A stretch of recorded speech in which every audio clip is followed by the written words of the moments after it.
తేషు చ సర్వేషు యథాభాగమవస్థితాః భీష్మమేవాభిరక్షन्तు భవంతః సర్వ ఏవ హి.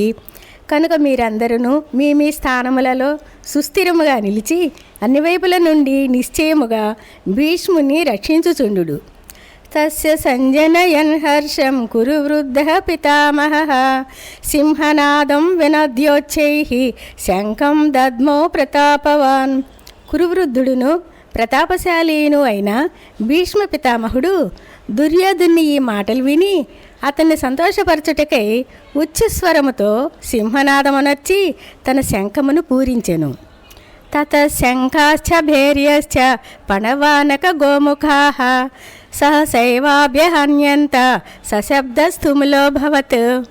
మరుక్షణమునందే శంఖములు, నగారాలు, తప్పెటలు, మృదంగములు, గోముఖవాద్యములు మొదలునవి ఒకసారిగా మ్రోగినవి.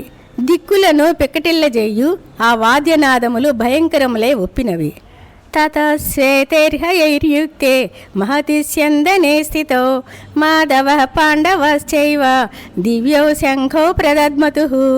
తదనంతరము శ్వేతాశ్వములను పూంచిన మహారథముపై ఆసీనులయ్యున్న శ్రీకృష్ణార్జునులు తమ దివ్య శంఖములను పూరించిరి.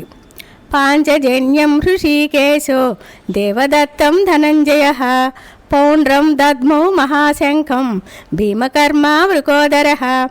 శ్రీకృష్ణుడు పాంచజన్యమును, అర్జునుడు దేవదత్తమును శంఖమును పూరించిరి.